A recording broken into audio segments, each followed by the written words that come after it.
हिंदू धर्म की अनसुनी 12 खूबियाँ।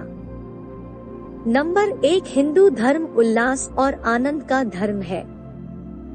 इसमें कभी भी और किसी के लिए भी शोक मनाने की बात नहीं है। यही वजह है कि हिंदू धर्म में राम कृष्ण के जन्म दिवस को उल्लास पूर्वक मनाया जाता है, लेकिन उनके शरीर त्याग की तिथि तक का कहीं जिक्र नहीं मिलता है। कहीं कुछ जिक्र भी है तो गौण है, क्योंकि हिंदू धर्म कहता है कि राम और कृष्ण ने भले ही शरीर त्याग दिए हैं, लेकिन वह सदा सर्वदा हमारे बीच उसी रूप में मौजूद है जिसे हम भक्ति भाव से महसूस कर सकते हैं। यानी हिंदू धर्म में शोक का कहीं कोई स्थान नहीं है। नंबर 2, हिंदू धर्म को संसार का सबसे पुराना धर्म कहा जाता है। यही कारण है कि इसे सनातन धर्म कहा गया है। सनातन यानी जो सदा से रहा हो। सदा से रहने का मतलब यह है कि जब सृष्टि की रचना हुई उस समय से लोग इस धर्म को मानते चले आए हैं। इसे देवताओं द्वारा स्थापित धर्म भी माना गया है। गीता में भगवान श्री कृष्ण ने कहा है कि जब जब धर्म की हानि होती है और अधर्म बढ़ता है, तब तब मैं धर्म की पुनः स्थापना के लिए अवतार लेता हूँ। यानी इसे भगवान द्वारा स्थापित और संचालित भी माना गया है। नंबर 3, हिंदू धर्म की प्राचीनता और महानता का सबसे बड़ा उदाहरण ऋग्वेद है। इसे हिंदू धर्म का सबसे प्राचीन ग्रंथ माना जाता है। कहते हैं कि ऋग्वेद की उत्पत्ति भगवान विष्णु के मुख से हुई है। कहने का तात्पर्य यह है कि भगवान विष्णु ने पहली बार ऋग्वेद का पाठ किया था। इसके बाद ऋषि मुनियों के द्वारा यह पीढ़ी दर पीढ़ी प्रचारित और प्रसारित होता गया। कहते हैं कि करीब 3800 साल पूर्व ऋग्वेद लिखित रूप में आया, जबकि इससे पहले यह एक दूसरे से सुनकर ही प्रचारित होता रहा। नंबर 4, हिंदू धर्म में मृत्यु को भी देवता माना गया है। यमराज को जीवों के प्राणों को हरने वाला और भगवान शिव को संहार और प्रलय करने वाला कहा गया है। बावजूद इसके इन्हें देव और महादेव कहा जाता है। यानी हिंदू धर्म एकमात्र ऐसा धर्म है जिसमें मारक को भी पूजनीय माना गया है। इनके प्रति आदर का भाव प्रकट किया जाता है। इसकी वजह यह है कि हिंदू धर्म में मृत्यु को मुक्ति का मार्ग माना गया है। नंबर 5, हिंदू धर्म सभी धर्मों में लचीला भी माना गया है।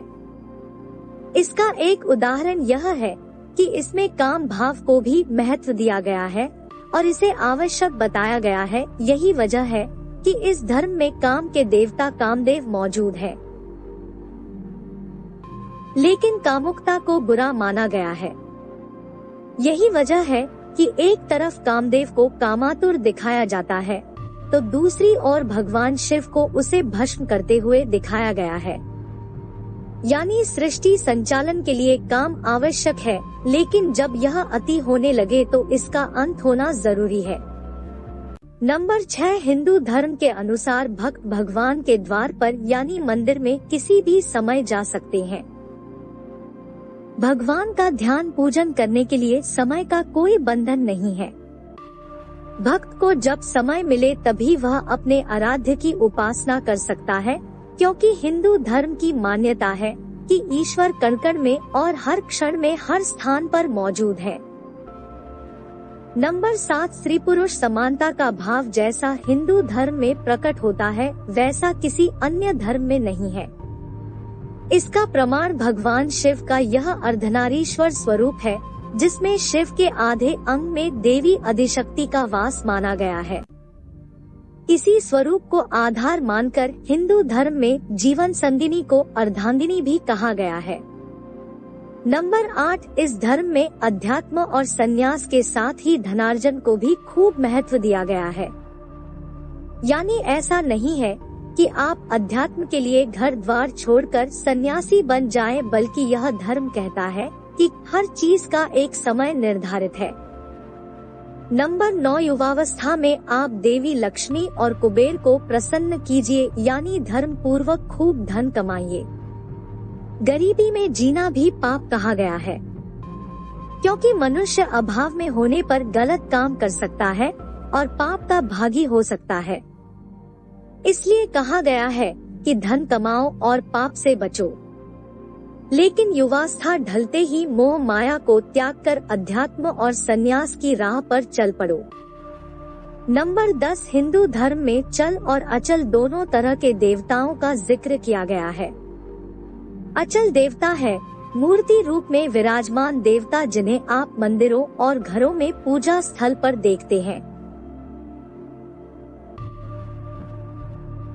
जबकि चल देवता धरती पर चलने वाला हर जीव जंतु है, यानी हिंदू धर्म में हर जीव को भगवान माना गया है।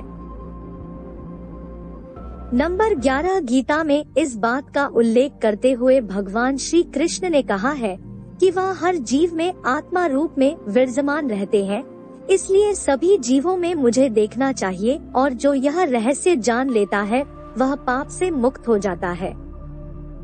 नंबर 12, हिंदू धर्म ही एकमात्र ऐसा धर्म है जिसमें 33 करोड़ देवी देवताओं का जिक्र किया गया है। अन्य किसी भी धर्म में इतनी बड़ी संख्या में देवी देवताओं का जिक्र नहीं है। उम्मीद करते हैं आपको यह जानकारी अच्छी लगी होगी। धन्यवाद आपका।